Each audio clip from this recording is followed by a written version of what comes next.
Hey, I just wanted to quickly plug that if you guys want any tutoring, some new slots have opened. If you look in the description, there's a link to my physics and maths tutor profile in which I do tutoring on there. Hello everybody, welcome back to another episode of the A-Level Cookbook. Today we're going to be doing OCR A-Level Chemistry A from 2020. Number 1 says several students titrate 25 centimeters cubed of the same solution of sodium hydroxide with hydrochloric acid, and one student obtains a smaller titer than the others. What procedure explains the smaller titers? So they've got NaOH, and they're putting HCl in it, so the HCl is what's being titered. So they, for some reason, have a smaller number, so it's whatever here looks like it's going to make the smallest number. So the burette readings are taken from the top of the meniscus instead of the bottom. Well, if they've done it at the top for both of them, then the effect would cancel out, so no. The conical flask is rinsed with the water before carrying out this titration. That wouldn't really... Not really, no, you should really be doing that. An air bubble is released from the jet of the burette during this. Well, if it did that, then the titer would be bigger because, you know, that air bubble comes out and more volume, so no. The pipette is rinsed with water before filling this. It must be D. And the reason is because you're adding water to it and you've rinsed in the pipette. The pipette's going to have some water in it, which is going to dilate the NaOH, which means you're going to need more NaOH to react with the HCl, so D. So which statement gives the numerical value of the Avogadro's constant? So the Avogadro's constant's numerical value is 6.02 times 10 to the 23. So we need to figure out what would give you 6.02 times 10 to the 23. So here, the first one says if you had 12 grams, each mass on your periodic table is grams per mole. If you had 12 grams of that, that means you have 1 mole. So the number of moles of 12 grams of carbon-12 is 1, so it's not that one. The number of electrons lost by this much calcium when it reacts with oxygen. So if we look at how much the calcium reacts with oxygen, Ca reacts with O2 to give you CaO, right? So the electrons that it will have lost by this much is 2 electrons, and it's reacted with the oxygen. So that means the moles of the oxygen is going to equal the moles of the calcium, which is going to equal the moles of the electrons. So if we do the moles of calcium, that's going to be 20.05 divided by its MR, which is going to be 20.05 divided by 40.1. That's 0.5 moles. So that means you have 0.5 moles of this, but then if you look here, we've got 2 electrons, it's going to be 2 times 0.5, which is 1 mole. Now 1 mole is Avogadro's constant, so the number of electrons we have is 1 times Avogadro's constant, which is 6.02 times 10 to the 23, so it's B. So 0.8 grams of this mysterious element is reacted with O2 to make you this, right? So let's just quickly write an equation. So X plus O2 gives you X2O3. That means we're going to have 3 over 2 O2, and then we're going to have, what, 2X here, right? So the moles of O2 is going to be 0.4 over its MR, so 16 times 2, which is 32. So 0.4 over 32 gives you 0.0125 moles. So, but we have 2X's, 3 over 2 O2's here. So then what I can do is I can times this by 3, that'll be 2, and then divide by 3, and then times by 2. So then what I'll do is if I find out, therefore the moles of the X is going to be 0.0125 divided by 3 over 2, and then times by 2, which is 0.016666, blah, blah, blah. That means the MR of X is going to be mass over moles. This is 0.8 over the answer, which is going to be 48. So if you look at whichever one has a MR of 48, the closest one is B, titanium. Phosphoric acid is a tribasic acid. What is the mass of CaOH2 that reacts with this completely? So if it's tribasic, that means that this needs what? This is a 2+, that's tribasic. It's going to be, the PO4 is going to be 3-, right? So that means we're going to need 3 lots of CaOH2 for every 2 lots of the PO4, right? So that means the moles of this PO4, 3-, is going to equal the concentration times its volume, so 0.1 times 0.1, so 100 over 1,000 times 0.1, which means you've got 0.01 moles of this PO3O4. Now we know that this reacts in a 3:2 ratio, so if I divide that by 2 and then times it by 3, I get the moles of the CaOH2, which is going to be 0.015. And the question's asking you what mass is, so mass equals moles times the MR, which is going to be 0.015 times the MR of the CaOH2. So calcium is what, 40.1 plus the 16 plus 1 plus another 16 plus 1 times that by 0.015, and that gives you 1.1115, which is C. There you go. Now it says which statement about the elements in the D block of period 4 is correct. So all of them have 4s1 or 4s2, and it's just looking at all of these. So we can do a quick shortcut. If you get the periodic table, 1 sec. So when reading the periodic table, the periods tell you the outermost shell's number. So 1, 2, 3, 4, right? So these are period 4. So this is the P block. They would all be 4P. These would be, 4S. These would be 4S as well. Whoops. So those are 4S. But these are not 4D, unfortunately, because the 4s orbital fills first, so these are all 3Ds, right? So if you're looking at the transition metals of the D block, it's all going to be 3D1, 3D2, 3D3. This would be 3D4, but it likes to actually be 3D5, 3D5, 3D6, 3D7, 3D8, 3D9, but that prefers to be 3D10 instead, so 3D10, 3D10. So then we look at each one of these one by one. So CR items have this configuration: 1s2, 2s2, 2b6, 3s2, 3b6, 3d5, 4s1. That is indeed correct, because although it says D1, D2, D3, D4, that would be 4s2, 3d4. This 4s2 would rather actually be 4s1, 3d5 and have all of those orbitals half filled instead. So that's correct. If we just look at the other ones, so it'd be this. If we look at copper, that would be what, 3d9, but 4s prefers to be 4s1, 3d10 instead. If it's copper. So copper and chromium are the two weird ones, right? If it's a Cu plus ion, the 4s empties first, it'd be 3d10, which is not incomplete, so that's out. Fe2 plus has 3 unpaired electrons, so if we look 1, 2, 3, 4, 5, 6, it's 3d6. 4s2, 3d6. Fe2 plus means we've lost that. 3 unpaired electrons is not correct, they're all paired there, so that's out. Sc forms ions with different oxidation states, that is incorrect because it is 3d1, which is going to be 4s2, 3d1. The only ion it forms is Sc3+, which is going to be 3d0, which is incomplete D-subshell, so it can't do that because transition metals can have oxidation states that are different. And that, by definition, is not a transition metal, because a transition metal is anything that can form a stable ion with an incomplete D-subshell. The stable ion part is the bit that makes it transition metals, it's A.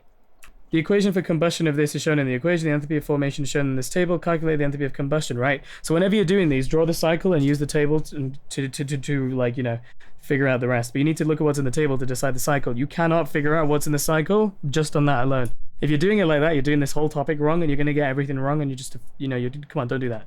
So you've got this plus 9O2 goes to 7CO2 plus 4H2O. Every single arrow in a Hess's law cycle, you must do a Hess's law cycle for any question like this. Every arrow is an enthalpy change. So this one is the enthalpy of combustion. Look at what's in the table. So this is enthalpy of formation, which is where 1 mole compound is made from its elements in the standard states, right? So each one of these, compare this enthalpy change formula to this and this, right? So these are all 1 mole compound. They're not going to be the elements in the standard states. These are all 1 mole compound as well. So that means at the bottom of your cycle, it's going to be the elements in their standard states. Now, one by one, decide which way the arrows are going. So this is the 1 mole compound. These are the elements. The arrow's going up. This, you can't form an element, so it doesn't matter anyway, but I'm just going to leave that there. You can put an arrow if you want, but it doesn't count because that's going to be 0. Can't go from elements in a standard state to element in standard state. Doesn't work. Then, elements to CO2. CO2 is the 1 mole compound. Elements, you know, is down here. And then here, elements to H2O, they've given you the enthalpy of formation. That's the mole of compounds. It's going to be this way. Then what you do is you just put the numbers in and you balance them out as well accordingly. So that's going to be, remember that these are all 1 mole compound, but you can see that's 1 mole, there's 7 and so forth. So you have to multiply them up as well. So the enthalpy of formation for C7H8 is plus 12. To label it as plus 12, because each one of these are enthalpy changes, remember. This can be 7 lots of minus 394, and then that's going to be 4 lots of minus 286. The Hess's law says that when you start and finish at the same place, the enthalpy change will be the same. So as long as you start here and finish here, this enthalpy change between them is going to be the same. So that means delta HC is going to equal going down this way and then back up this way. So because we're going against the arrow, it's going to be minus 12, minus, 0 if you want, plus, and we're going with the arrows, 7 minus 394, plus 4 minus 286. Some people do minus 4 and then, keep that, they'll do like a minus 4 and then, times this, but like I just kind of bracket it off and then it makes it a lot easier for me. So minus 12 plus 7 minus 394 minus 4 lots of minus 286 gives us an answer of, it gives you minus 3914, which is A. If you do it like that, you'll never ever get a question wrong unless you put it the numbers wrong. You cannot decide what goes at the bottom without looking at the table here. End of. No excuse. There's no other way of doing it. And if you're doing it any other way, you're doing it wrong. Cool. Next. The diagram shows a Boltzmann distribution curve of of molecules of a given temperature. So the number of molecules is here, is their energy. So then it says which statement is true for a higher temperature. So if you have a higher temperature, remember that the most of the energy is around here, right? So it's going to shift this way. But you can't just take this curve and move it like that because you're changing the number of the area underneath it. You only have a fixed amount of energy and a number of molecules. So if you're changing the area under it, you're saying that there's more molecules in present. So what happens is it gets dragged like this to the side and it'll kind of get shallower like that, right? So then what we need to do is just pick which one fits that. So then if we look here, the peak increases and height moves to the left. No, because that means if it moves to the left, that means more of them have less energy, so that's out. And also, That one's out anyway, yeah, sorry, whoops. Then it says the peak increases and height moves to the right. So if it did that, then it would mean that you've got more particles in the system, which is not possible because you're only changing the temperature, so that one's out. The peak decreases and height moves to the left. If you did that, then you're suggesting it's got less particles because the area underneath here is less, and it's also left, which means more of the energy is on the left, which means less energy, which would be the opposite, so that's out. So peak decreases and height moves to the right is correct because most of the energies are moving to the right, but you can't add more energy, more particles in, so you've got to move the curve like that. So it's D. A graph is plotted of ln k against 1 over t, so ln k is on your y-axis, and then 1 over t is your x-axis. Now, they've told you that this has got a gradient, and it's a straight line as well. You should be able to recognize that. Every straight line in the universe is y equals mx plus c. Compare yours to theirs and see what's the same. So we know that y is now replaced with ln k. So ln k equals m times the x, which is 1 over t, plus c, right? The formula that you should know, and I think you get given, is ln k equals ln a, minus a over rt plus ln a. Now compare the m and the c's to this. So we can see that this m is attached to 1 over t. What's attached to 1 over t here? The m must be minus ea over rt. Because this is positive, but that's negative. So it's got to be a minus attached, and also the a over r. So that means, the gradient has to be minus a over r and rt, right? Then, so we've dealt with that. We've dealt with this. The plus c part must be ln a. So ln a must be the y-intercept. So questions told you, what's the activation energy here? Well, we know the gradient m is going to be minus ea over r. So minus ea over r, and they've told you in the question, is minus 55000. The minus is important because it means you don't screw up the numbers. Ea is going to be r times this 55000, which is 8.31 times that. So 55000 times 8.31 gives you 457,050 joules per mole. But we need it in kilojoules, so you're going to divide it by 1,000. Which gives you 457.05. It's positive, so it's got to be D. The reversible reaction of nitrogen and hydrogen to form ammonia is shown below. In this equilibrium mixture, the partial pressure of nitrogen is this, and the partial pressure of hydrogen is this. The total pressure is this. What's the value of Kp of MPa minus 2? So let's have a look what's going on. In equilibrium mixture, the partial pressure of N2 is 18.75, and the partial pressure of H2 is 2.5. The total pressure is 25. So then we need to work out what the pressure of the 2NH3 is. The 2NH3's pressure is going to be 25. What's going to be the rest of it? It's going to be 25 minus 18.75 minus 2.5. So that means we're going to have 25 minus 18.75 minus 2.5, which gives us 3.75. Right? So then the equilibrium constant, the Kp, is going to be the partial pressure of NH3 squared over the partial pressure of N2 times the partial pressure of H2 cubed. So then Kp in this example is going to be 3.75 squared all over N2, which is 18.75, times H2, which was 2.5 squared. If we do that, we should get, whoops, wait, I meant to say cubed, not squared there, whoops. So if you do that, you get 0.048, which is B. Next, it says the equation for this reaction is shown below. The rate constant for this is this. What's the overall order of the equations? You should be able to tell from the units, right? So any rate usually is moles dm minus 3 s minus 1, right? And that's what a rate is. So they've told you that rate equals k times blah, blah, blah, blah, blah, right? And they told you the rate constant. So the rate constant is going to equal rate divided by the concentrations of all the other stuff, right? So then if we look at k, the units of k is going to be what? We know that where is it? So mole minus 1 dm 3 s minus 1 equals mole dm minus 3 s minus 1 divided by mole to the something dm to the something, right? So if we're dividing indices, so that means here this is mole to the 1 and it's become mole minus 1. So like 1 minus something gives you minus 1. So that must mean that this something must have been minus 2. So this must have eventually been mole squared dm and then this other thing. So minus 3 minus something gives you 3. So that must mean it must have been minus 3 minus minus 6, which gives you 3. So whatever it is must have been mole squared dm 6, which if you notice is just, dm minus 6, which is going to be moles dm minus 3 squared. So that must mean that the rate was k times something else, or something squared. So the overall order is 2. So that means that it's got to be C. 20 centimeters cubed of this hydrochloric acid is added to this sodium hydroxide. What is the pH of this resulting mixture? So just do a quick acid plus base makes a salt plus water. So we're looking mainly at the H pluses and stuff, right? So look at the, since the moles start, end. Cool. So the moles of acid is going to be 20 over 1,000 times 0.1, which is 2 times 10 to the minus 3. And then 10 over 1,000 times 0.1 is going to be 1 times 10 to the minus 3. We don't really care about salt and water. So 2 times 10 to the minus 3 minus 1 times 10 to the minus 3 is at the end we have 1 times 10 to the minus 3 moles of acid. Right? Now, H plus is what we're looking for eventually, and this is a strong acid, so we need to work out the concentration because this is the moles. So concentration of this acid at the end, the strong acid, is going to be 1 times 10 to the minus 3 divided by its new volume, which is going to be 20 plus 10. So it's going to be 1 times 10 to the minus 3 over 30 divided by 1,000, which gives you a concentration, so just write that down there, of 0.033333, right? Now, for any strong acid, H plus is going to equal the concentration of the acid if it's strong. So that means we can do log 10 of this, of our answer, and that should give us the answer we want. So if I do log to the base 10 of that, I get minus 1.4, so I guess, 1.477, which is roughly D. So there you go, 11 is D. Next, iodide ions react with MnO4 in this unbalanced equation here, and it says, what's the ratio of MnO2 to OH minus in this balanced equation? So if we have a look, I minus is becoming IO minus. So if you can have a look there, that's gone minus 2 plus 1, right? So then I minus has become I plus. So in order for that to have happened, it must have lost 2 electrons. So then if you look at the MnO4, that's become MnO4 minus has become MnO2. So that means if it's MnO2, that's going to be minus 4 plus 4. And here it's minus 8 plus 7. So that means this has lost 2 electrons. This has gained 3 electrons. So if that's the case, then it's if we're going to balance these two, we're going to times that by 3 and then times that by 2.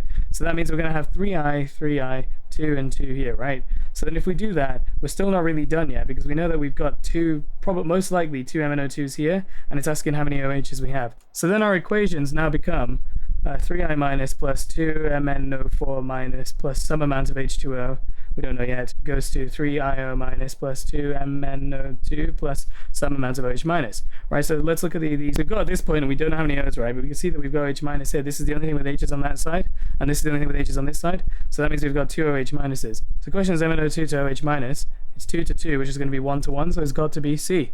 So it says, which statements are correct about when a catalyst is added to a system in dynamic equilibriums? The rates of the forward reaction are increased by the same amount. That is true. The concentration of the reactants and products do not change. That is indeed true. The value of Kc increases. No, it is not. So that's got to be B. The only thing that affects Kc, Kp, Ka, anything in the world is temperature. Nothing else changes the pressure, concentration, literally nothing. Because the equilibrium shifts to then counteract the change you've made, and eventually everything balances out. But the only one that doesn't do that is temperature, because it skews the equilibrium position.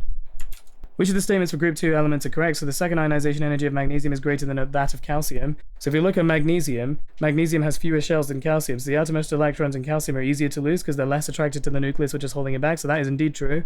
And then if we look here as well, so I've got my periodic table, period 1, 2, 3, 4, 5. So strontium's in period 5. It's in S block, so it's going to end in 5s2. So then it means it's got a 1s2, a 2s2, a 3s2, and a 4s2. But then it's told you it's a strontium 2+, so that's gone. Those have been lost. So it's got 1, 2, 4, 6, 8. So that one's out. The equation of a reaction with barium with water is 2Ba plus minus blah blah blah. So no, it's not, because it would be BaOH2. So that one's out as well. So it's got to be D. Which of the statements for the complex ion here are correct? So we've got CO with an NH2, NH2. So there's 2 lone pairs. This is a bidentate ligand. So then if it's a bidentate ligand, it means it's got to have well, it can't have cis-trans isomerism, because that's why you've got an octahedral complex here with them on opposite sides, or they could be next to each other, or it's a square planar on opposite sides. Sorry, not opposite sides together, or on opposite sides. So that one's out. It has got optical isomers, because if you think about it, it's got like a ligand here, a ligand here, a ligand here, and you can mirror image that because it's bidentate, so that is true. And it is 6-fold coordination. That just means it has 6 coordinate bonds. That's true. The ligands are 3, but they still make 6 coordinate bonds, so the coordination number is still 6, so it's C. Relative atomic mass is defined as the weighted mean mass compared with 1/12 of a carbon-12 atom. Explain what's meant by weighted mean mass. So all it's asking you is to say what this bit of the whole thing means. So what that means is that this is the mean mass accounting for, or taking, factoring in or taking account for, the relative abundances of isotopes. Because you've got lots of different isotopes of different elements. You can't just have one of them and pick one. You've just got to try to factor in all of them. Next it says draw a dot and cross diagram for MgBr2. So you'd have your Mg, and it's got the atom shell that's empty, 2+, and then you've got 2 lots of Br, and it's only asked for the outer shell, so 1 dot for the Mg, and then the rest across is like that, because it's in group 7, it wants 1, and then you're going to have a 1 minus there like that. Then it says calculate the number of ions in 1.74 grams of this MgBr2. So in MgBr2, we have got Mg2 plus, and we've got 2 Br minuses, right? Which means we've got 3 ions in every MgBr2. They're asking you how many ions are in this, right? So when you look at a periodic table and it says, like, I don't know, the MR, for example, of this Br2 is 184.1. The units of anything in the periodic table with the mass numbers is grams per mole, because it means 1 mole of this gives you this many grams, right? So 1 mole of should be MgBr2 there, whoops. MgBr2 weighs 184.1 grams. That's why we do the mass over mole stuff. Mass over MR stuff, sorry. So here, we want to work out how many ions there are. So what we're going to do is we're going to work out the moles of this MgBr2 first, because that'll tell us how many moles we have, right? And then we can work with that. I'll get to why we do this in a sec. So they've told you it's 1.74 grams. So it's going to be 1.74 over the 184.1 blah, blah, blah, right? And if you do that, then you get moles of 0.00945 moles. We're not done though, because this just tells you that we have this many 0.00945 MgBr2s. One mole is Avogadro's constant number of whatevers. If I have 1 mole of bananas, I've got 6.02 times 10 to the 23 bananas, right?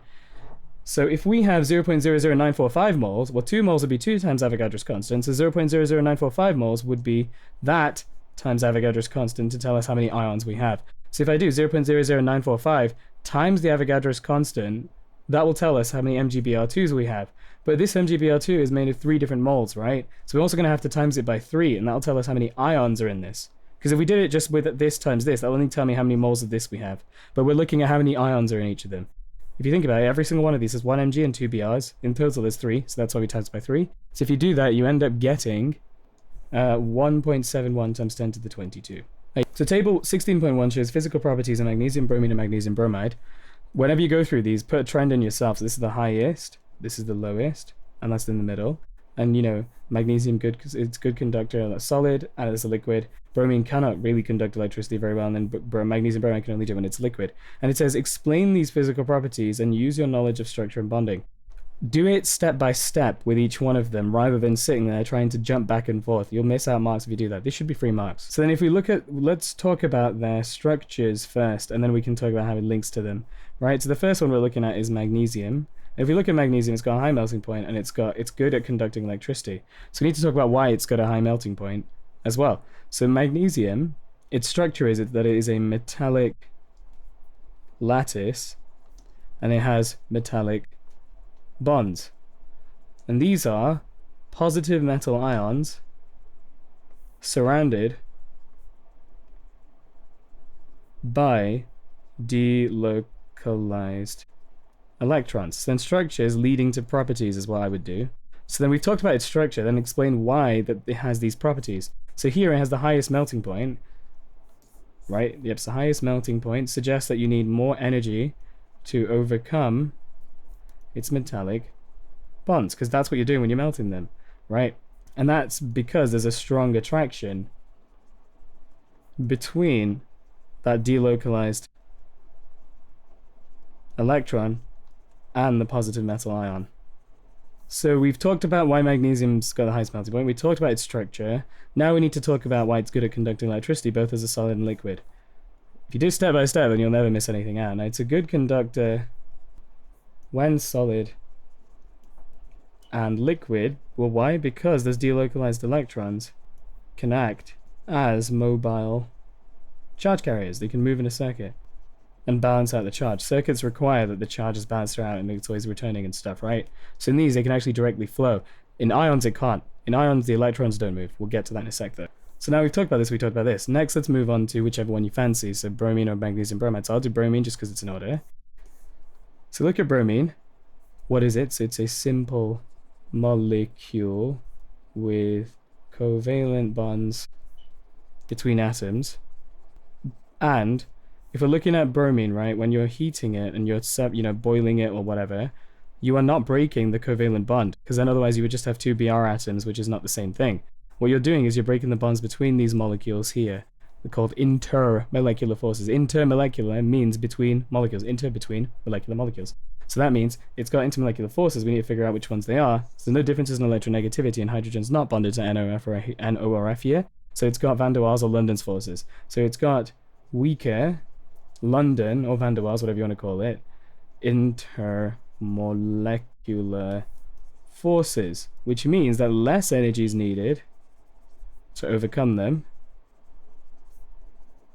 which means it's got that low melting point, right? So we've dealt with the structure of bromine, we've talked about its melting point, we haven't talked about its conductivity. It's a bad conductor as solid and liquid because there's nothing there to carry charge. It has no delocalized electrons or anything that can act as mobile charge carriers. Anything that can act as mobile charge carriers. In these styles of questions as well, you've got to be strategic and go through it systematically like this, because there's marks awarded for structure as well and logical, presentation of what you're saying. So if you just ramble back and forth, you don't get anything. We're done with that. Now it's magnesium bromide. So we've got magnesium positive ion and negative ion here, and it's got a high melting point and all of this stuff, right? So the magnesium bromide is an ionic lattice, which is where you've got attraction, or electrostatic attraction, I should say, between positive Mg2 plus and negative I minus ions. I think it's always best to say that rather than just say oppositely charged ions, because it just screams like, learned definitions. So then why does it got a high melting point then? Well, it suggests that you need a lot of energy to overcome, overcome these ionic bonds, which I should have said, sorry, the attraction between that is those ionic bonds. So the attraction between these oppositely, because now I've said what these are, I can go ahead and say oppositely charged ions, is strong. So that's addressed why it's got its structure, why it's got a high melting point. We haven't talked about its conductivity. So it's only good at conducting when it's a liquid, but it's rubbish as a solid. So we need to think what's happening, what's actually doing the conducting, what's carrying the charge in this case. So here, as a solid, the ions cannot move. But when molten, as a liquid, or when liquid, the ions can move and act as mobile charge carriers. In a circuit, the ions, the electrons do not move in this scenario. There's no delocalized electrons. There is no movement of electrons in these, because this is an ionic bond. This has lost 2 electrons, this has taken them. If you're doing that, then the ionic bond is not there anymore. So the ions themselves act as mobile charge carriers. All they do is they'll just move from positive to negative so that they can carry on the circuit and complete it. That's all. So it's just really important not to screw up on that. But again, yeah, if you're just doing a systematic order like this and do it step by step, then you've dealt with everything. And even ticking it like this if you have to means that you secure the bag. So now it says the enthalpy of hydration of bromide ions can be calculated using the enthalpy changes in this table. And here we are. This topic, if you don't know your enthalpy definitions and the states they're going from and to and the number of moles, then you're fumbling this horribly. I say this in every question I've ever done on this. There's only one way to do this, and it is to use Hess's and Born-Haber cycles. There's no other way around it. You'll see all kinds of garbage on the internet. None of it works. If you're complaining about having to learn the definitions and you're like, oh, bro, this is so weird, why do I have to learn them all? Then you don't know what you're doing and you're fumbling this entire topic. It should be 3 marks, right? So here's our enthalpy changes. What I mean by that is, for example, here, I know this is first ionization energy of magnesium. I know where you're getting 1 mole of 1 plus ions from 1 mole of gaseous ions. You should be able to say, in like, for example, here, you should be able to immediately write an equation for it like this. Because then what you can do in these cycles is compare them and see what you've got. That's what I mean by that. So in our example here, it says you have an incomplete energy cycle here, and it's on the dotted line at the species present, including state symbols. So I can already tell that some people probably just immediately dove to being like, oh, this must be this and that, blah, blah, blah, blah. Look at it step by step and compare what's going on.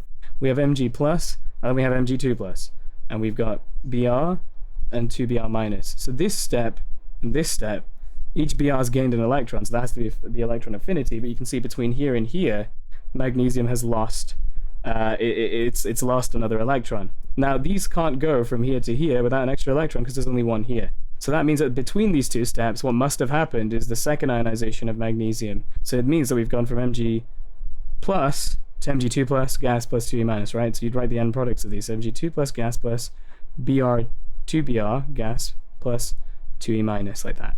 Next, it's this one here. So we've got magnesium as a solid, magnesium as a gas. We've got 2Br as a gas. And then for some reason we have magnesium Br, MgBr2 solid here. So whatever this one is able to go from here to 1 mole of this compound, but then from here to the same magnesium, but this has changed. So that means that this one's got to be a magnesium solid plus Br2 gas. Because between here and here, you are doing the atomization of bromine, but between here and here, that's the enthalpy of formation, because you're going from, you're making 1 mole of a compound from its elements in its standard states. So that's what I mean by being able to do that. If you can't do this topic, like, you need to go and relate these to actually writing equations, otherwise you just don't know what you're doing. Then it says, using your completed energy cycle, calculate the enthalpy of hydration of bromide ions. So what we need to do is label all of these real quick. So this is Hess's law again. Whenever you start and finish at the same point, each arrow is an enthalpy change. The enthalpy change for this will be the same as if I went all the way around here, but like the other way around instead, right? So if I started here and went all the way around, and then for some reason, I don't know, if I went like all the way around here and then flipped it the other way, like that's what I mean. So as long as you start and finish at the same spot, the enthalpy change is the same. So let's quickly scribble all of these down. So that's magnesium bromide becoming aqueous magnesium ion. So that must be the enthalpy of solution of MgBr2, because you're going from 1 mole of this ionic compound to aqueous ions. So in that case, the enthalpy of solution is on this arrow, so it's minus 186. This is where you are going from its elements to 1 mole of a compound, which means it's got to be the enthalpy of formation, which is minus 525 here. Then we're going from Mg solid to Br2 gas, sorry, with Br2 gas to 2Br. What's different is that that's changed. So that means we've got the enthalpy of atomization of Br, right, of bromine. So where are we? Atomization of bromine. But the definition says that's where you get 1 mole of gaseous atoms from an element in its standard state. Here, we've got 2. So that means it's going to be 2 lots of that. So it's going to be 2 times, whatever the number was, sorry, 112. Then we have the magnesium solid becoming magnesium gas. So we've atomized magnesium, so that means we're going to have plus 148. And then from here to here, we've got the first ionization energy of magnesium. So that's 736. Right, and then from the next step to the next step, we have the second ionization energy, which is what, 1450, so plus 1450. And then we've got the electron affinity of bromine, but again, that's where you make 1 mole of gaseous 1 minus ions from gaseous atoms, and we've got 2 moles, so that means we have to double it. So where are we? Electron affinity, so that's going to be minus 325. So it's going to be 2 lots of minus 325. The reason that we do 1 mole of this and that is because, like, it makes sense. If I burn like 10 grams of something and then I do 20, in theory it should be double the amount of energy released. So that's why we do it as enthalpy changes per mole. That's why we always say 1 mole of this, 1 mole of that, to keep it consistent so we can compare them. So here we're going from gaseous magnesium to aqueous magnesium, so that's got to be the enthalpy of hydration of magnesium wherever you are, which is minus 1926. And then we're going from here to here. The only thing that's changing is we've got Br minus gaseous to Br minus aqueous, so that has to be our mysterious enthalpy of hydration of bromide, or bromine, so bromide, sorry, which we don't know, so I'm going to call that just X. But remember, it's the definition says you're making 1 mole of an aqueous ion from its gaseous ion, but we've got 2, so it's got to be 2X. So if you go start and finish at 1 point, if I go from here to here, that's the same. Remember that this enthalpy change must equal every single other step to go around the other way, like that. Alright, as long as I start and finish here. They've done it like this on purpose to trick people, because what I can imagine people have done is they've kind of just said this is equal, like they've said this is equal to all of, like, down there, but not realized that, you've got to go back up this way as well. Alternatively, another thing you could do is you could say that these two downwards equals, well, this all the way around as well, which is what I'm going to do, because it just makes it's a bit easier. So those two downwards arrows is going to equal every other one here, so that means that minus 525 minus 186 equals the entirety of the cycle the other way around that we've just labeled as well. So plus, so it's going to be 2 times 112 plus 148 plus 736 plus 1450 plus 2 lots of minus 325 minus 1926 plus 2x. I like to bracket this stuff off, then it's easy to just do plus or minus if I'm following the arrow, but some people prefer other, that's fine. So we're going to tidy this up now before we go and jump into trying to work the answer. I always do this, otherwise you won't get method marks if you screw something up. So if I do that, 1 sec, we end up with minus 711 equals minus 18 plus 2x, so that means 2x is going to equal minus 711 plus 18, which is minus 693. So then x is going to be a half of that, which if you do that, you get minus 346.5. There you go. Then it says, write the equation for the lattice enthalpy of magnesium bromide and calculate its lattice enthalpy. So the lattice enthalpy is where you're making 1 mole of a solid ionic compound, so MgBr2 solid, from its gaseous ion, so Mg2 plus gaseous plus 2Br minus gaseous. There you go, right? So it says work out the lattice enthalpy of this and calculate it. So in order to do that, we need to draw a Hess's law cycle. So every arrow equals everything else, right? So I'm going to rewrite this just over here a bit tidier so I have some more space to work with. So 2Br minus gas goes to the enthalpy, and label this as well, so lattice enthalpy, MgBr2 solid, right? Now, they want us to find this using the data that they've given us in the table, so let's have a look at what we've got. There's no other way of doing this other than drawing a cycle. If you're doing it any other way, you're doing it wrong, Saz. We need to look at a route that we can take from gaseous ions to this solid here, right? So if we've got gaseous ions and we're getting to this solid, we need to think of another alternate route we can go down, or something that links the two together. So if I look at what involves gaseous ions in this context and the solid ionic lattice, this does, but it doesn't have solid, it can't be related there to solid ionic lattice. Nope, gaseous atoms. That can form gaseous ions, but we're going from, an atom to a gaseous ion, so that's not helpful. We want something where it's staying as ions, it's staying as, for example, like a solid in some way, shape, or form. So formation of magnesium bromide is where you're going from elements to a solid ionic compound. What's the 1 mole of the compound, so that's not helpful. Hydration, we've just worked that, which might be useful because hydration says you're going from gaseous ions to aqueous, right? So let's see if there's anything else that links this stuff, possibly, with the solid. If I look here, that's solution, which is where you're going from solid to aqueous ions. There's a link, because here I've got my gaseous ions on this side, and then here I've got the solid compound. So what could go down here is the aqueous ion. So Mg2 plus aqueous plus 2Br minus aqueous, right? Now, compare them one by one, and then you can decide which way the arrows go. There's no other way of knowing. Gaseous to aqueous means your enthalpy of hydrationing these, like so. So the enthalpy of hydration, put the numbers in, is going to be minus 1926. And then we worked out the hydration of the bromide as well, which is going to be 2 lots of minus 346.5. Remember that the definition says you're making 1 mole of aqueous ions, but we've got 2. Now compare this to this. So solid and aqueous, the arrow has to be going down because we've been given the enthalpy of solution, which is where you dissolve 1 mole of a solid ionic compound and blah, blah, blah, blah, blah, and you get the aqueous ions here. So that means it's going to be minus 186. Remember that this, Hess's law says as long as you start and finish at the same point, the enthalpy change will be the exact same as going around the other route. So that means that this arrow here equals all of the other arrows in the other way. So that means that the lattice enthalpy is going to equal, so we're going with the arrow here, so minus 1926. We're going with the arrow, so it's going to be plus 2 lots of minus 346.5. And then we've come down here because that's our first part of that route, and the second part is going back up. So because we're going against this, it's going to be plus 186. If you do that, we get minus 2433 kilojoules per mole. If you do it like this, you will never ever get it wrong. I know there's a formula you can memorize, being like, oh, this solution equals this plus this, I'll minus this. I think it's garbage. Just draw a cycle. It means you have to learn one method, because this works for every Hess's law question, every Born-Haber cycle. Literally any enthalpy change in the universe you can take this on with. Even the ones where it's like, you're breaking a mole and people are like, oh, bond's broken, bond's made. It's garbage. Just do this and you'll be fine. Methanol can be made industrially by the reaction of carbon monoxide and hydrogen as shown in this equilibrium. So we can see here that we've got 3 moles here and 1 mole here, and the enthalpy change is exothermic in the forward reaction. It says predict the conditions of pressure and temperature that would give the maximum equilibrium yield of CH3OH in equilibrium 1. So whatever you do to an equilibrium, the equilibrium will shift to counteract that change. If we wanted to shift this way to give the maximum yield, we need to make a change in the opposite way. So the forward reaction is exothermic, which means it releases temperature. We want the equilibrium to shift this way so that it causes more temperature to be released, as in more heat to be released to undo that change. So what we would do is we'd have a low temperature because the forward reaction is exothermic.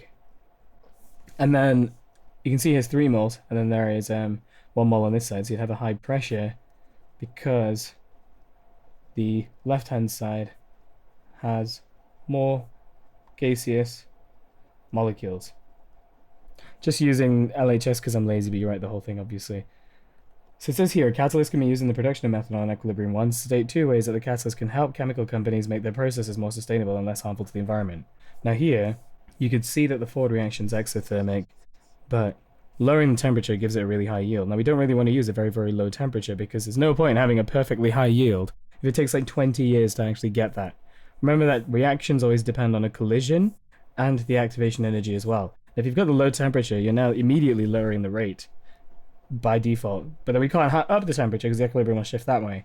So we need to find a nice medium. So catalyst doesn't really do equilibrium shifting because remember, it will accelerate the forward and reverse reactions. However, it will allow them to use lower temperatures without having to sacrifice too much. So like this may be a couple hundred degrees or whatever, I don't know what this reaction's actually, right? But rather than having to try and sacrifice a lot of the reaction equilibrium by making a shift to the left, they can use a catalyst, which means you can run it at a lower temperature. So first of all, it means that you can allow the equilibrium to be run at lower temperatures, and then why? Lower energy demand. And then as well as that, state two ways, well, this means you're also burning less fossil fuels as well to generate enough energy for this. Now it says standard entropy values are given below. A chemist proposed producing methanol at this temperature using equilibrium 1. State with a calculation whether the production is feasible at 525 kelvins. So in this scenario, we're going to be using delta G, which is delta G equals delta H minus T delta S. List out what you have. So delta H, they've told you in the start of the question, was minus 91. The temperature they've told you is 525 Kelvin. And delta S we can work out. It's going to be S end minus S start. So if you refer back to the equation, you can see that there's CO plus 2H2 and CH3OH, right? So S end, the entropy at the end is going to be 238 minus whatever we had at the start. So CO, which is 198, plus 2 lots of 131, because there's 2 H2s. If you do that, you should get an entropy change of minus 222 joules per Kelvin per mole. Thing is, though, is that this only works if the enthalpy changes are in kilojoules per mole or everything's in joules per mole.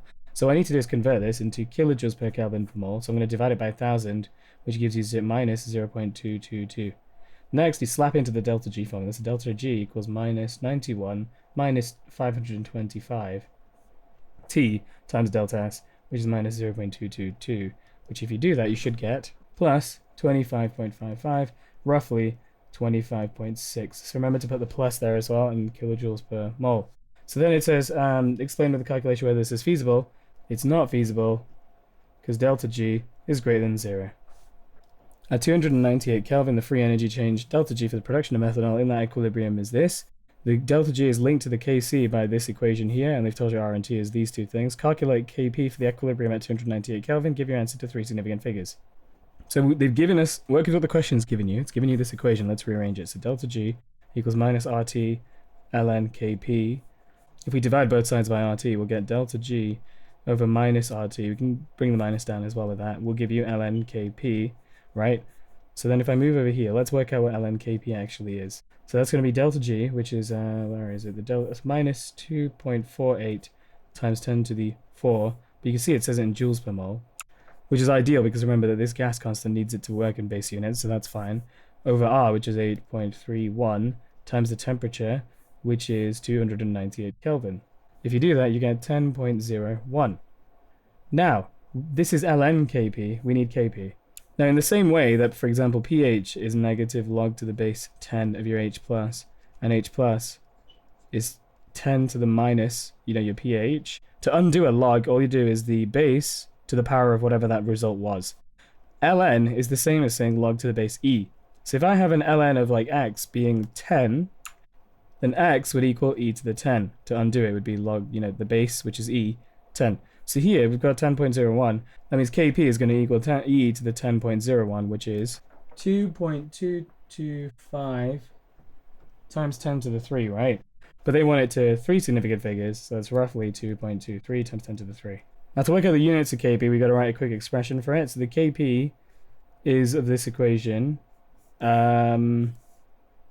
going to be CH3OH, the partial pressure of CH3OH, PCH3OH, all over PCO and P2H2. So PCO, and then PH2 squared. And then we look at the units for this. Now if we do that, that's going to be measured in pascals, and that's going to be over pascals times pascals squared. Just using the base units. They've not really told us what the units of the pressure is. You can just pick the unit of pressure that would be appropriate, which in this case would be this. So that'd be pascals over pascals cubed. Now that's like saying pascals to the 1 divided by pascals to the 3. Now if you're dividing things with indices, Pascals to the 1, divided by Pascals to the 3 is what you're doing is just subtracting these indices. So then the units, so the answer would be 2.23 times 10 to the 3, and the units would be, Pascals to minus 2. Okay, so this question is about the reactions and the uses of weak acids, methanoic acid, and ethanoic acid. A student adds a magnesium metal to an aqueous solution of ethanoic acid, and a redox reaction takes place. Write the overall equation for this reaction and explain in terms of oxidation numbers which has been oxidized and which has been reduced. So an easy start, first of all, is to always write what you know is definitely happening in this equation. So we know they're definitely adding magnesium, and they're adding it to what? Ethanoic acid, CH3COOH. Now, this is a monoprotic acid because there's only one carboxylic acid group on it, and this is a Mg, which is going to make Mg2+. So it's going to be Mg and then CH3COO2 plus H2 gas, right? Because there's only one carboxylic acid group, so there's one acid group on this, which means it's giving away one H+, and this Mg is going to become 2+, so it needs 2 of them. So that means we're going to have to put 2 there, and there you go. A metal plus an acid gives you the salt plus hydrogen. So then it says look at what's being oxidized and what's reduced. My strategy is to always look at what's an element and then is no longer an element. And here we can see magnesium starts an oxidation state of 0 and then plus 2. So you'd write Mg because, it's gone from 0 to plus 2, meaning it must have lost electrons and it's been oxidized. We need to look at what's been reduced. So if we look at CH3COOH, for example, and it's become elemental here, they must have gone from something to 0, and here in this case it's gone from plus 1 to 0. So that means that one's been reduced. So H, because it's gone from plus 1 to 0, which means it must have gained electrons. So the Ka values of these two are shown in the table. A student adds an ethanoic acid to ethanoic acid, and equilibrium is set up containing these two acid-base pairs. Complete the equilibrium and label the conjugate acid-base pairs. So anything in the universe that is an acid will put out an H+. Anything in the universe that is a base will accept or react with an H+, right? So if I take, for example, HCl and I draw its dissociation like this, right? Now, because that's gone off to give an H+, that is an acid. Because this could react with an H+, to get back to the acid, this is a base. So that's how this works. All of this stuff in the universe, if you ever put an H+ out, means you're putting an acid, and if you're ever reacting with an H+, you are a base. So this here means that one of these is going to give out the H+, the other one's going to take it on. You can't have like both being, O-, for example, CO-, CO-, that wouldn't work. One of them has to be the acid, one has to be the base in this case. The way we can tell is we can use their Ka values, because Ka is like Kc, where you've got your products over your reactants, right? And these Kas are all HA goes to A- and H+, right? So if the Ka is higher, then that means that these two are higher. There's more dissociation happening. Between these two acids, this acid has a higher Ka value, so that means it's going to be more likely to become the OO-, its conjugate base. So that means we're going to have HCOO- as one of the things, right? This is the acid because it's gone and given out an H+. That H+ has to go somewhere, and the only thing in this equation that can take it is this. So that means this becomes CH3COOH+, and that adds up because the charges all add up to 0, and here there's no charge at all. So then to name this is going to be your acid 1, because that's not given out the H+ yet, but it can give out an H+. So whatever it has become without the H+ is the base, which is here, because this can take an H+ on and come back here. So that's base 1. And then here, this thing has accepted an H+ to become this. So this is your base 2, and that should be a 2, sorry. And that's your acid 2, like so. So it says here, use table 18.1 to answer these questions. They measure the pH of this acid as 2.72, show that the concentration of this is that, right? Now if we look back here, in this table they have given us Ka, right? And the Ka for this thing here, this one, is 1.78 times 10 to the minus 5. Now a general rule of thumb is that if you have a weak acid, your options are to use Ka equals H+ squared over HA, or H+ A- over HA. Now this topic's quite easy if you appreciate that that's just salt. So if you have an acid plus its salt, it's a buffer, a weak acid and its salt, sorry. Whereas here, there's no salt in it. And in this question, this is just pure acid, so you can say that Ka in this case must have no salt, which is roughly H+ squared over HA. Now the question wants us to find the concentration, so we're going to rearrange this to get HA. So Ka times HA equals H+ squared. So that means HA is going to equal H+ squared over Ka. Now if we do that, if I move up here, sorry, that's going to be the concentration of the acid HA equals H+ squared. So they told us the pH, 10 to the minus 2.72, and then we're going to 72, and then we're going to square it over Ka, which is 1.78 times 10 to the minus 5. If we do that, we get 0.20397, which is roughly, like they said, 0.204. There you go. The student plans to make a buffer solution of pH 4 from a mixture of the CH3COH and sodium ethanoate. They mix this much CH3COH with this much CH3CONA, and then this says calculate the concentration of this needed to make this buffer solution of pH 4. So whenever you have a buffer solution in the entire universe, it's a mixture of a weak acid and its salt. Whenever I do these questions, I always write out a neutralization reaction and then fill in the gaps using like an equilibrium-like thing. So what I'll always do is I'll scribble down a quick neutralization reaction. So acid plus base makes salt plus water, right? What I'll do is now label all of these bits. So that acid is HA, all base is generally OH minus in this case, salt is A minus, and water I don't care about, whatever, right? So here what I do is I always work out the initial moles, then I work out the, well, some people do change in moles, I just work out the end moles, you can do both. And then I'll do the end concentration as well, because we're going to have to use Ka. The question's telling you how much, what concentration of this was needed to make the buffer solution this. Now, if we look at our Ka equation, which I'm going to write on the side here, just let me rub this out. Ka equals H plus A minus over HA, right? This is the salt. All of this salt will fully dissociate into CH3CO minus and Na. So that's what this is. They're looking for the concentration of the salt. So that means we're going to have KaHA over H plus gives you A minus, which is 0.0816 moles of this acid. There's no base in this, they've not added any, and the salt they've told you is some mysterious number, which is going to be 600 times its concentration. So 600 over 1,000, so it's going to be 0.6, and I'm going to call it X, where X is the concentration of it. Now, as this equilibrium is doing its equilibriuming, we'll get an eventual end moles and end concentration and so forth, right? We need to figure out what the end concentration of this salt eventually is going to be, and then we can work backwards to figure out what the original one was.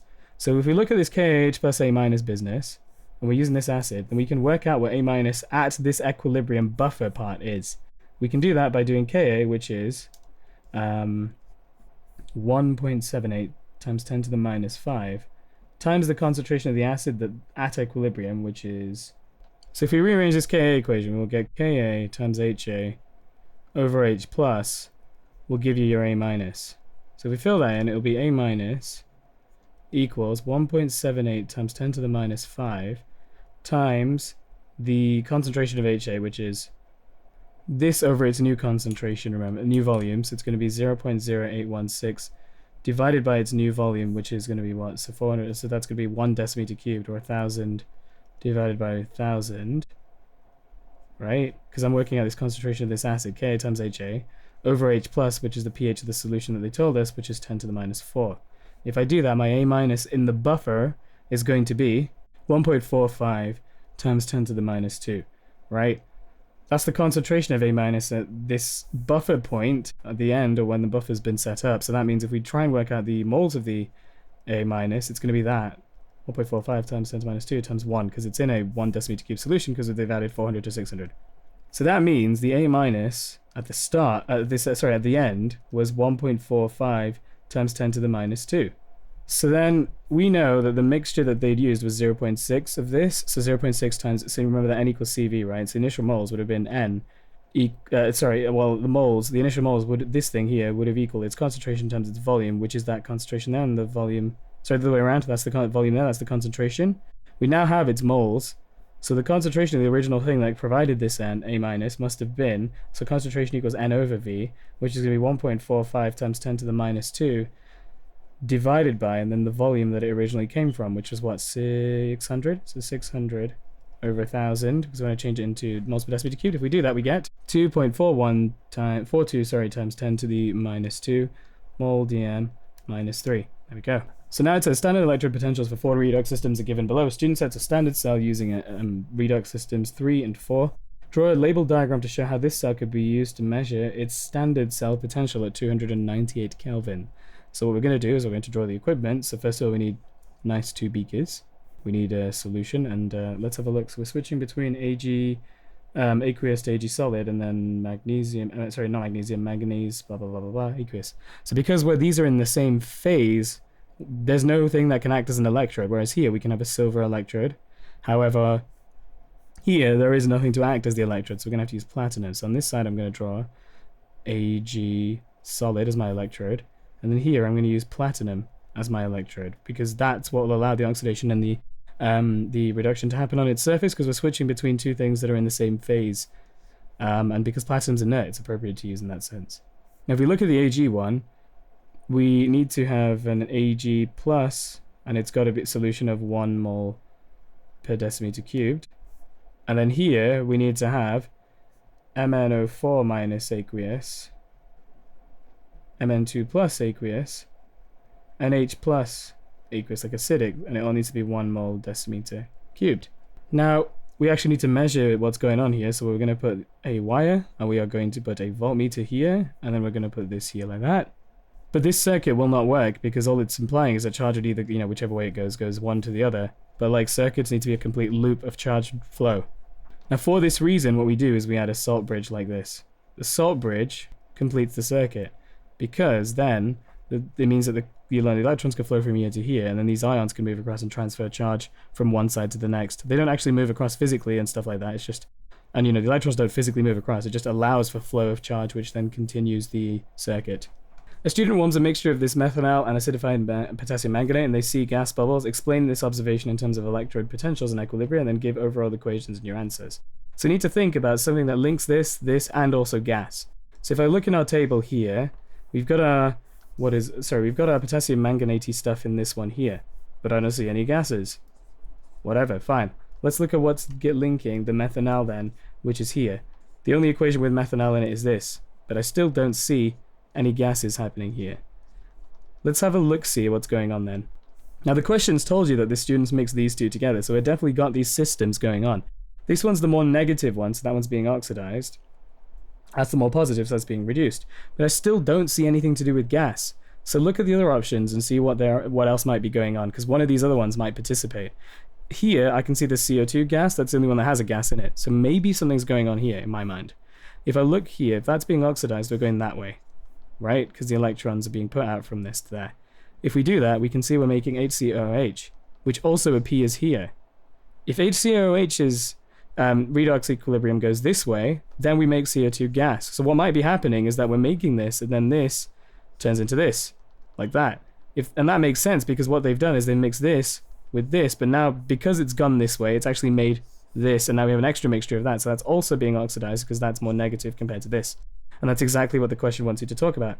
So first I'm going to say why we're leaning towards the first one over the second one. So system 4's the E value is greater than 2, therefore 4 is reduced and 2 is oxidized, because 4 shifts to the right and 2 shifts to the left, right? And then they want overall equations as well for this. So if I'm going to do an overall equation, what I'm going to do, just for the sake of time, this is going that way, this is going this way, there's a 2 electrons, there's a 5, so I'm going to times this one by 5 and then that one by 2.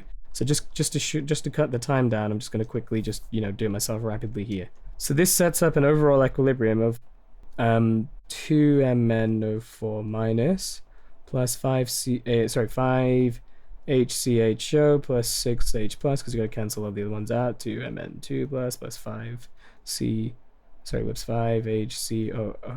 plus 3H2O, right? But then you need to describe the gas bubble part. HCOOH is produced, and its E value is still less than 4, therefore it's oxidized, which produces CO2, which gives you those gas bubbles.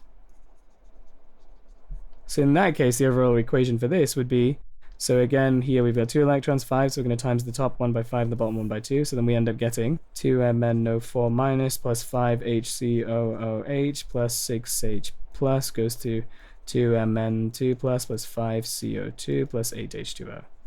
There you go. So with these kinds of questions, just make sure you read it carefully to say what they've mixed and what they see. Because a lot of the time it's tempting to be like, oh, this and this, let's go into oxidation reduction straight away, and then you're like, okay, now I'm lost. Actually think about what's going on, because another time Some of the questions may tell you, for example, here, if this is oxidized, this is reduced following your standard negative and positives. That means your cell is discharging. But if you're recharging it, you're running it in the opposite direction. So what was oxidized is actually now becoming reduced, and what was reduced is now becoming oxidized. And a question may tell you that. So just be careful to check in the question. They've not told you already which way is going which. Now it says methanoic acid can be used as the fuel cell. As with fuel cells, the fuel is supplied at one electrode and the oxidant is at the other. Standard potential for this is that. The formula for standard potential is E cell, equals E reduced minus E oxidized. Right? So the overall reaction is shown below. Using information in this table, deduce the half equation at the oxygen electrode and calculate the standard electrode potential for this. So you obviously can just kind of revert to memory, but also you can kind of figure out what's going on. We're starting with HCOH, we're making CO2. So looking at this table, the only thing that has HCOH in this is here and here. So it's number 1. And number 1 is going this way, so that means it's going to be oxidized. So we know for a fact that, this is being oxidized, and we know that for E cell is 1.34, which is going to be whatever's reduced minus the oxidized, which was minus 0.11. So that means that 1.34 equals E reduced plus 0.11. That means your E reduced is going to be 1.223 volts. So we've at least done the second part there, 1.23 volts, right? The next part is to figure out what the other half equation is. So this is becoming this, and if we look here, it's going from HCOH to the other, to these two things. So that means this other half equation has to have O2 in it, as well as H2O. Otherwise, this equation just doesn't add up. So we know in this other equation it has to have a half O2, H2O, and we know that what's going on here has to be reduction as well. And as well as that, we can see here that this becomes 2H+, and in this overall equation there is no H+, so we know there's got to be H+ in this too. So the equation that it has to be must be H+ plus something going on, right? Gives you something else. We know that this is reduction, so there's got to be electrons being added. And we know that the product is going to have to be H2O, because the other one makes the CO2. So we know there's going to be H2O, so that means we're going to have to be adding O2 here. And then you just got to balance it like that. So 2H+ gives you 2 H2Os. It's going to be 2 electrons for each H+ that's been taken, and then a half O2 like that. And there you go. So you can work out like that. So student investigates the reaction between ethanoic acid and methanol in the presence of an acid catalyst, and here's what we've got going on here as well. And just for bonus points, we're reacting a carboxylic acid with an alcohol, so we expect to make an ester as well. The student carries out an experiment to determine the order of reaction with respect to CH3COH. So always think about where your independent and your dependent are. Whoops, I've written them the wrong way around, whoops, but it doesn't matter. Right, so the student uses a large excess of this, the temperature's kept constant throughout, so they've controlled this and they've controlled that as well. The student takes a sample every 20 minutes and then determines the concentration in each sample. So the dependent is what they're measuring, which we can see here has got to be the concentration of the, the ethanoic acid. Right? And the independent is what's changing. Well, they're measuring it every 20 minutes, so it's going to be time intervals. They're taking it every 20 minutes, right? So then it says, here's the graph that they produced, whatever, right? And it says they've done that, and it says, explain why they used a large excess of methanol. Here, the dependent is the concentration of ethanol, and what they're changing is time to see what's happening, and they're also probably changing the concentration as well. Like they're looking at the concentration changing over time. So if we're using a large amount of ethanol, look at what's happening. This is reacting with the methanol. If what they're doing is they're trying to determine the order with respect to this. If this starts dropping in concentration, then we don't know if any changes we see in the rate are because this is going down or if this is going down. So that means the reason that they've done so much of it is that it's almost like it's constant and it's not changing. Otherwise, that could screw up your experiments. It's to keep the CH3OH concentration constant, so that so if the rate does change, you know it's entirely because this is dropping, because there's so much of that it has no impact, if that makes sense. So then it says, use the half-life of this reaction to show that the reaction is first order with respect to this. The half-life is the time it takes to drop down to a half. So if you've got to just do a quick sketch of a curve like a line like this. Oh god. Like so. It's on a tablet, it's kind of hard. You need to look for where it drops by half. So if we look here, that's 5 minutes, and then where it's going to be 2.5 is your half-life. So 1, 2, 3, 4, 5. You'd read across and then down. So your first half-life that I've drawn it horrendously, but it is about 102 minutes. So T half is 102 mins, right? Now if it's first order, that means the steepness, which is the rate, is going to be constant, which means the half-life should be constant. We can't do 1.2 whatever, because it's too low down. So all you do is just pick another one and find the next half-life from it. So if I do 4, I know that the time from 4 to, 4 is like 38 minutes here. And then I just go down to 2 and see if the time's the same. So down to 2 is about what, like 139? So the second half-life that I've just worked out is still about 100 and... what's that, like 101 minutes? And 99 minutes? So they're very similar. So they have similar half-lives. Therefore, the... what's the word? The order with respect to it, blah, blah, blah, is first. There you go. Now it says determine the initial rate of reaction. So initial rate is the rate at the very start, right? So general rule of thumb is on a graph, the gradient will be essentially be the change in the y divided by the change in the x, okay? So if we're doing the change in the y and change in x, the units also follow. So the y is moles per decimeter cubed, and that's in minutes. That gives you a rate. For example, if I have distance and time, you know that speed equals distance over time. The gradient of this graph is the change in the distance over the change in time. Distance, time. So that means the gradient is velocity. So you can use that a lot of the time with working out graphs stuff as well, like this. So here, if they want the initial rate, they want the rate at the very start of the reaction. Now you can see that this line is sort of curved, which means you're going to have to draw a tangent to it like this. Like that. Now the reason we do that is because if you zoom in on any curve really far in, it's almost like at that exact point here, it's almost a straight line. So if I draw a tangent to it like this, then the straight line I've drawn should have the same steep... I mean, I can't draw it very well because of this tablet, but it should have the same steepness as that one point. So the gradient of this tangent would be the gradient at that very tiny little point there. That's why we do it. So what you do is you draw a tangent at the very start and you work out the gradient like this. So your y2, so it would be y2 minus y1 over x2 minus x1. This is your second y coordinate, that's your first. A lot of people do it the other way around, I've seen, where they say that's y1 and y2, that's y1, because it doesn't give you a negative number. You shouldn't really do that. The further you go to the right, because we read left to right, is you're going to be your y2s and so forth. This is your second, that's your first. Otherwise, and that will give you a negative value because the line is going down, it's a negative gradient. Now, it's not as important here because they just want to know the number, but it's important, for example, with like Arrhenius plots or delta G stuff, because if you fumble that, then you're going to imply that things are positive instead of negative, like enthalpy changes and so forth. So doing that, just to skip ahead, you would just work out the gradient, and you draw a tangent of it, blah, blah, blah, and you should end up with something like 2.9 times 10 to the minus 4, just for the sake of, 10 to the minus 5. Just for the sake of time, I'm just going to skip ahead. Now the student carries out a second experiment to determine the value of Kc for this reaction. They get this much of this, and this much of this, and they add the catalyst. When the mixture is in equilibrium, this much remains. Every single Kc, Kp, K, anything equation in the universe, Ka as well, you need to write down what's happening logically, step by step. You can't dive in and be like, oh my god, I've got to work out Kc, this like that, blah, blah, blah. Like, you need to do it bit by bit. So if you look at this equilibrium here that they've got, I'm just going to rewrite the equation. CH3COOH plus CH3OH gives you CH3COOCH3 plus H2O, right? Now, the Kc for this is eventually going to be your products, so CH3COOCH3 and its concentrations times H2O divided by its reactants concentrations of CH3COOH and then CH3OH. This is at equilibrium. This only works if you've got the equilibrium concentrations, which we do not have. So what you do in all of these questions, even with bases as well, acid-base buffers, all of that stuff, you would write the initial moles, the change in moles. So people say ice.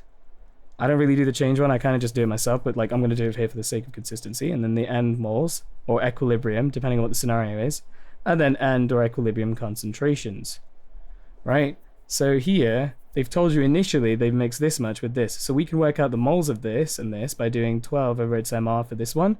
So it's going to be 12 divided by 60, which gives you 0.2 moles. And then here, this divided by, so the 9.6 divided by its MR, which is what, 32, which gives you 0.3 moles. Think logically what's happening. They've mixed these two together and then they've let it reach equilibrium. So at the start, before we've hit equilibrium, there is 0 and 0, and you should write this so it really makes it clear to you what's happening. The question's told you that at equilibrium, we have this much left, right? So then our equilibrium moles of this is going to be 0.03. The change, you can see it's gone from 0.2 to 0.03, must be the difference between those two. So this must have dropped by 0.17. That means if this is dropped by 0.17, because these two react together, as they react, they're going to drop, aren't they? 1 mole, 1 mole. One of these reacts one of these to make these. So that means this will have also dropped by 0.17 moles. If that's the case, then we're left with 0.13 moles here of this stuff, right? Now these, because these dropped by 0.17, there's one of these, and all in a 1-to-1 ratio, these must have gone up by 0.17. Because the equation tells you every time this reacts with this, you get these. So that means you will now have 0.17 moles of this and 0.17 moles of this. Now we need to work out the concentrations because it's Kc, right? But the problem is we don't have a volume given us in a question. Write it algebraically and see what happens, right? So just go with it anyway. So I'm going to call the volume V. So this concentration is going to be 0.03 over V, 0.13 divided by V, 0.17 divided by V, and then 0.17 divided by V. And another way that could be nicer to write is 1 over V, 0.03, like timesing 1 over V, 0.13, and so forth, right? So Kc equals, in this case, all of these concentrations and stuff and so forth, right? So it's nicer to kind of write fractions as 1 over V times something like this. It just makes it visually a bit easier because I'll explain why in a moment. So it's going to be the concentration of this and this, which are the products. So it's going to be 1 over V 0.17 times 1 over V 0.17. And then over this, it's going to be these two. So it's going to be 1 over V 0.03 times 1 over V 0.13. And you're like, damn, I don't know what V is. But if you look now at how I've written it, can you see this is times this, and all of these are, have one of them, so these all cancel out. So then essentially what you're left with is 0.17 times 0.17 over 0.03 times 0.13. If you do that, you should end up with 7.4. So that's how you can do it. That's a quick trick with fractions to make it look a lot less scary and nicer. You can manipulate numbers to look nicely, as long as you keep them consistent across the board. Okay, this question's about halogens. They add a solution of bromine in an organic solvent to 2 test tubes, and then what they do is they add aqueous sodium chloride to one and then aqueous sodium iodide to the other. So the dependent is the, what halide they're putting in, and what they're measuring is what the color of the organic layer is in each mixture. So rather than sitting and trying to memorize things and be like, oh, I don't remember this experiment, because I have a lot of people bring questions like that to me. They're like, I don't know this experiment. You can work with the question and figure out, like, big chunk of it straight away. They've told you that they put bromine in a solvent in test tubes, and they added this, and they added this. And then they mixed it whatever, and they measured the color of the organic layer. So if they, with this, so remember that they're adding Br2 to these, by the way. When mixing it with this, it still remains orange, so that's got to be the Br2. But here, it's gone violet or purple, which means that's got to be I2. So this chloride has had nothing happen to it, but this iodide has now become violet, meaning that this iodide has become iodine. So the bromine must have become bromide because it's no longer orange here. So it gives it away what's going on here. These are the displacement reactions. And as a general rule of thumb, fluorine, chlorine, Bri, fluorine can displace chlorine, chlorine can displace bromine can displace iodine, and like so forth, right? But you can't go back up the ladder. Like iodine can't displace bromine, and bromine can't displace chlorine, and so forth. So then it says, explain how the student's results provide evidence for the trend in reactivity of the halogens down this group, and then write an ionic equation for anything that takes place.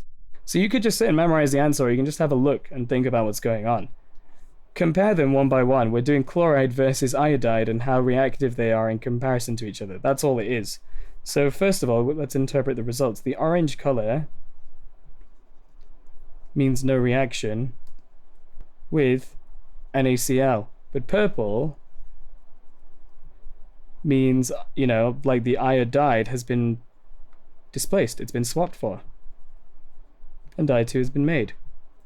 Right? So we've explained the result, like what we described the results. We need to write an ionic equation for any reaction that's happened. So the ionic equation is, well, think about it. So we're adding Br2 to sodium iodide. The sodium's not really doing anything in this. It's the iodide bits that's happening. And then on the other side, we're making a violet solution. So we know there's I2 in this, and we're also, this Br2's got to go somewhere. So if you look here, this has lost electrons, so it's been oxidized. That means this has to have been reduced. So that means we've got to have Br minuses on this side. So balance it. There you go. So you can work out like that what it is a lot of the time. So then we need to do the, the comparison-y bit and the trends, right? So for some reason it doesn't happen with chlorine or chloride, but it happens with the iodide. The only difference as you're going down the group is that you're getting more shielding, so that must be why it's happening. So you would just say it step by step. So down the group, there's increasing shells, there's more shielding, and then you just describe it in relation to this. If there's more shielding, then what's happening? So this I- has electrons, it's happy with them, but this Br's now nabbed them. Like, you can look at it in this equation. The equation's telling you what's going on. This Br has a tendency to grab it more than the I-, but it can't do for chlorine, so it must be something to do with taking those electrons. So that means down the group, the ability of these things to become reduced and oxidize something else is decreasing. So it means that their oxidizing power decreases, and we need to explain why. If you've got more shielding, then there's going to be less attraction between the positive nucleus, because these are all the nuclei is what's attracting electrons, nucleus, and the outermost electrons. And there you go, that's how I do it. I've never sat and tried to memorize this once because it just doesn't make sense for me to do so. Like, it's all there, the logic's there. There you go. So chlorine is used in water treatment. What's a benefit and a risk? A benefit is that it kills like microorganisms or bacteria, and a risk is that it is toxic. You can't really say harmful because, I mean, literally anything is harmful. Like, boiled water is harmful, but I can still drink it in tea. So just make sure you're clear that it's toxic or it's like going to kill you or this or that, whatever. Now, compound A has bromine and fluorine only and has a boiling point of this. 1.26 grams of this is heated to this, and the volume of the gas is produced as this. Under this condition, it's told you 1 mole of gas has this volume. Determine the molecular formula of A. So it's not really a PV equals nRT scenario here because they've told you that 1 mole of a gas gives you a volume of 29.0 decimeters cubed. Now, they want you to work out the mole of A. Now, when you heat this, you get this many. So 1 mole of gas is that. 2 moles of gas would be 2 times this, wouldn't it? So it'd be 2 times 29.0, because you've doubled it, right? So that means that X moles of gas, a mysterious number, must equal X times 29.0, which has told us in the question it's 0.209. So that means that the number of moles, in this case, or X, has got to be 29 divided by... Sorry, whoops, other way around. 0.209 divided by 29. If we do that, then we end up getting 0.00721 moles of the gas. Now, they want us to find the molecular formula, and we know that all that's in this is bromine and fluorine. So then what you would do is you could do MR equals mass over moles, which is going to be its mass, which they told us was 1.26, over the answer that we just got here, and that gives you 174.8. And then what you do is you just fumble around adding up BRs and Fs until you get what the answer is. So it's BRF5. I'll just keep that there for now, just to save time. Okay, so B and C are compounds of 2 different transition elements. They carry out test tube reactions on these, and the observations are shown below. I get a lot of people bring this to me and say, oh, dude, I need to go through... I'll say, like, what do you want to go through today? And they're like, oh, transition metals in its entirety. And I'm like, okay, fine. It's not practical to do that in an hour. What specifically? And I always ask my pupils to bring a specific question to me that they found they looked at and got wrong and then decided they need to go through it, because then we can spot what the gaps are, right? And you should try doing that whenever you're learning or revising, is rather than going and relearning an entire topic and spending hours doing it, find the question that fumbled you and go look at what's needed for that question and what's linked to it, right? Because then for this example, I don't need to go through the entirety of transition metals because I'll ask them bits and bobs and they know parts of the answers. So it's really impractical to sit and go and memorize and learn an entire topic again because you got one question wrong on it. Now, the other problem I find is that people just lack reading comprehension entirely. You know, the stuff that you do in SATs in year 6, for some reason just disappears. Work with what the question's telling you. It's told you B and C are 2 different transition elements, and they've done test tube reactions on these solutions. So each one of these is a separate reaction on each of these solutions, right? The question says to identify B2H and then construct ionic equations for D2H. So basically it wants us to identify everything. So B, C, D, E, F, G, H. Let's identify what all of them are. So here they're adding NH3 aqueous dropwise and we're making a green precipitate, and they told you it's transition metals. When you have these precipitates, it's generally a non-charged metal with some amount of OHs and some amount of H2Os on it as well. It's non-charged. General rule of thumb. Or it could be a carbonate as well. When adding this NH3 dropides, we end up making a green precipitate here, which, based on its color, suggests that there's going to be 2+ ions present. Then, when they add excess, it's now nothing else has happened. It stayed as a precipitate. So now I know that there's going to be Fe's in it, but I don't exactly know what the ion of B is. However, I can say what D is. D is a precipitate of this Fe. So it's going to be Fe, H2O, 4 OH2, like that. Already off the bat, I figured out that D is that. And then it wants an ionic equation for this as well from D2H, so I'm just going to write that all of these ionic equations are needed too. So its ionic equation for this, well, I know that I'm starting with some mysterious thing, right? But we don't really care because all we care about is the ions and the complexes here. So if we're doing Fe, if we make it, so put what you know in the equation already, right? So I know there's going to be FeH2O6 2+. Whatever this mysterious solution is going to dissociate into this and something else, right? And I know that we're adding NH3 in the equation, and I know on the other side we're making FeH2O4 OH2. We need to figure out what the rest is, right? We need to figure out what we're actually making as the rest. So compare side by side. Now, we're going from FeH2O6, but now we have 4 H2Os and OH2s. A lot of people think this is a ligand substitution reaction. It's not. Because where's the OH come from? We're not substituting things in, and we're not going to make H2O either. Look carefully. 6 H2Os, now we have 4, and there's 2 OHs. These OHs must have come from that water, right? What's happened to H2O to become OH? it's lost 2 H pluses, right? 2 of them, 2 H pluses. If it's lost 2 H pluses, that's actually an acid.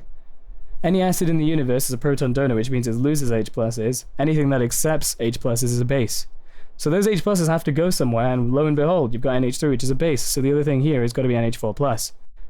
And that means that, well, you've got to balance it out. 2 H pluses were gone here, so there's 2 and 2 there. There you go. So then, we still can't figure out what B is yet. There's not enough information, so let's take it to the next step. So they've added HNO3, nothing's happened, but when they add barium nitrate, they get a white precipitate G. The test they're doing here is to look for sulfate ions. If you're ever adding barium nitrate, barium chloride, barium, that kind of stuff, and you get a white precipitate, that thing you have has made barium sulfate, so there's sulfate ions in this. So that means that this solution B has Fe2+, and it's got sulfate ions in it, so it has to be FeSO4. There you go.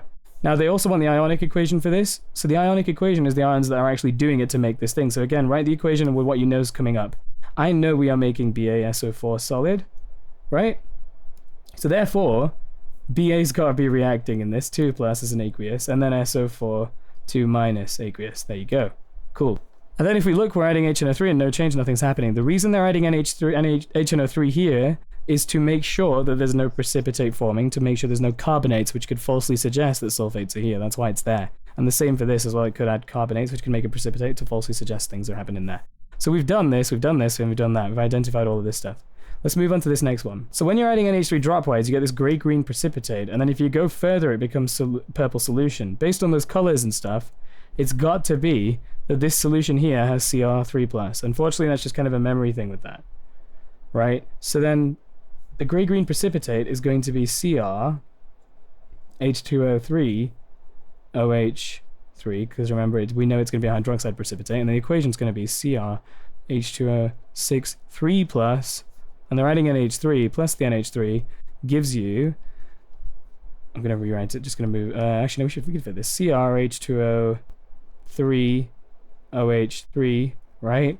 Plus, then there's 3 waters that have lost 3 H pluses, so we're going to have 3 NH4 plus and 3 there. So there's that one, that's E we've dealt with. Cool. But then it makes a purple solution for some reason. So if it's a solution, it means it's no longer precipitate. So already off the bat, we know that we're going to be reacting. They've told you here it's NH3, but we're making a solution. So it must be the only option is that those things have been substituted for the NH3s. So that means in this one, what's happened for F is it's got to be NH3 6 3+. This one's equation is going to be the CrH2O 3OH plus NH3 gives you Cr NH3 6 3+ plus H2O. The 3 H2Os have been booted off, plus 3 OHs, OH minuses, because there's no H's to give to these. That wouldn't balance the equation, so there you go. So now we've dealt with what F is. We know there's no change when we add HNO3 and no change when they add that, so we know there's no sulfates in this. Fine, cool.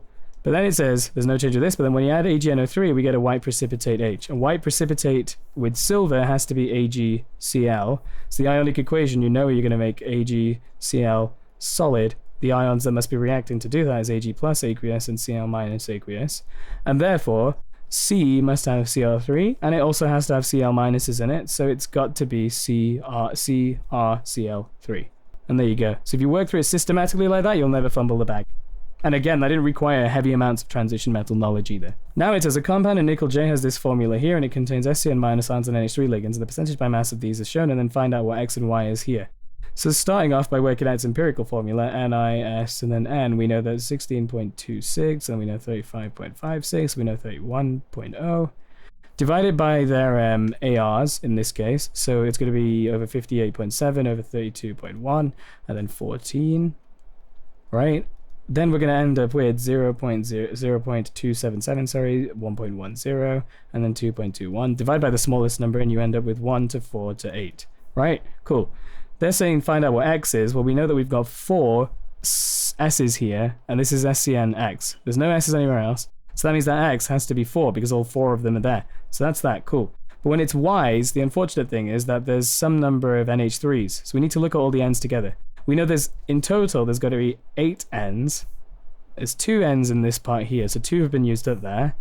And we have X number of n's here, which we've just worked out was 4, so there's going to be 4 n's there, and then plus y, right? So y is whatever's left over here to give you the total number of 8. So that means 2 plus 4, 8 is just going to be 6 plus y, so then y has to be 2. Then it says, determine the oxidation number of nickel in this compound J, so we need to split it into its ions. That's NH4 plus, right? That's plus. And then we know that this says plus 1, but there's 2 lots of it, this whole thing.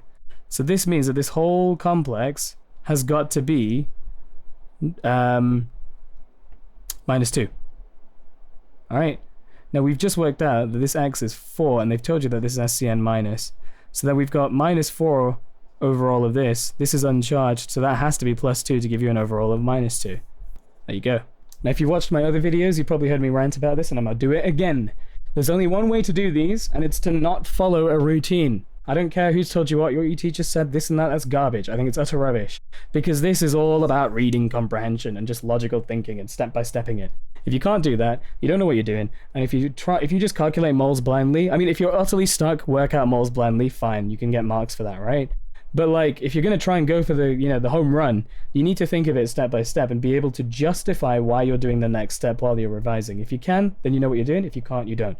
People love to be like, okay, so I'm going to work out the moles of everything and not read anything to do with this and just fumble it horribly. Bring it to me, and then I'm like, okay, go on, talk me through what you did. And then I say, why have you done that? And they're like, every question I have with these, I don't have the guts to go and dive into it without, having a full read through and step by stepping it briefly to myself. So if I can't do it, no offense, after 6 years of tutoring and also, all the other things, and 4 SIs and blah, blah, blah, blah, blah, blah, and also med school and finishing it, right? I don't think you should either, personally. I'm not doubting you guys, but you just shouldn't.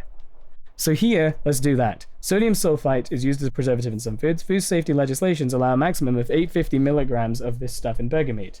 So a chemist has gotten a sample of burger meat, and they want to find out how much of this is in it.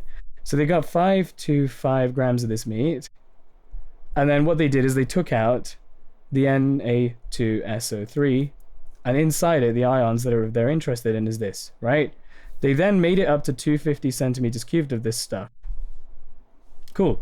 Then, solution from this is made up to that with water. 25 centimeters cubed of this diluted solution is placed into a conical flask. This is where people fumble, because they don't know what each bit is. So remember that this is your SO3 2 minuses now, and there's 25 centimeters cubed of this. Right? And then they said they pipetted this solution from here, and they acidified it with dilute sulfuric acid and then titrated it with this. So instead of saying titrated, they reacted it with KMnO4 and write out its details so we know its concentration is 0.01. The acidified part, the acidified part is irrelevant here because the equation shows you below that this reacts with this. The MnO4 minus reacts with this. The acidified part there is just to make sure it adds up with the H pluses. That's all it's there for, because otherwise it wouldn't make sense why an H plus has appeared. You have to say it's been acidified. So then, what about its volume? Well, it says here 12.6 here of this is required to reach the endpoint. Sometimes it won't say that, sometimes it'll say the titer is this, and it's up to you to figure out what that is. So you got to do it like this. Because then, it says, analyze the results to determine whether it complies with food safety legislation. So the task is to work out the Na2SO3 in this sample per kilogram, right? And in milligrams. So now we know what to do because we can work backwards. We know that the only thing in this burger meat that's reacting is this SO3 and here in a 25 centimeter cube sample. And then the rest is just a breeze. So do it like that. Because then I know that the moles of the MnO4 minus, which came from here, is going to be its concentration times the volume. So 0.01 times 12.6 over 1,000. If you do that, you get 1.26 times 10 to the minus 4. Now this only reacted out of this whole stuff with the SO3 2 minus. So that means the SO3 2 minuses, well, if you look here, it's there, and it's in a 2 to 5 ratio. So that means the moles of the SO3 2 minus in a 25 centimeter cube sample, because I flowcharted it out, is going to be this 1.26 times 10 to the minus 4 divided by 2 times by 5. Now if we do that, we get 3.15 times 10 to the minus 4 moles. And I'd probably write the units just so you know. Make sure you logically show you're working out so you get method marks, because your examiner's not going to look at all your slop that you've written, like a bunch of random numbers. So that means that this all came from this 250 centimeter cube sample, right? So that means the moles of the SO3 2 minus in 250 centimeters cubed is going to be 10 times the answer. So it's going to be 3.15 times 10 to the minus 3 moles. Now the reason we do that, and some questions might say, oh, well, why did they shake it or invert the flask? Is to make sure that it's uniformly distributed, so you're allowed to do that, otherwise it'll settle at the bottom, right? Cool. Then think logically, where has all of this come from? Here. All of that has come from here. Now this is Na2 SO3. If that dissociates, get 2 Na plus and SO3 2 minus. So the moles of all of this here is equal to that. But these are in a 1-to-1 ratio, meaning that the moles of this is also the same. So the moles of the Na2SO3 is also going to equal this. Now, they want us to work out how much is in this patty, and then if it's what in this burger meat, and then see if it's, enough, like too much or too little. So we can work out the mass of the Na2SO3 in this meat now, right? Which is going to be moles times its MR. So it's going to be the 3.15 times 10 to the minus 3 times the MR, which is 126.1, which gives you 0.397 grams. The question, though, says whether it complies, and the question's told you that you're allowed this much in milligrams per kilogram. So first of all, let's convert that to milligrams, which is going to be 397 milligrams. And they say it is this per kilogram of meat. So this much was in 525 grams of meat, so 0.525 kilograms of meat, right? So to work this out as milligrams per kilogram, you do 397 divided by its in kilograms, 0.525. Whoops, 525, which gives you 756.2 milligrams per kilogram, and this is less than the 850 milligram per kilogram, so whatever it's like under permitted level or whatever. There you go. That's how you do every single one of these questions in the universe. There's no routine. You just look at it and think logically like that. Anyway, thank you very much. I hope that helps. Please like, share, and subscribe. You know the drill.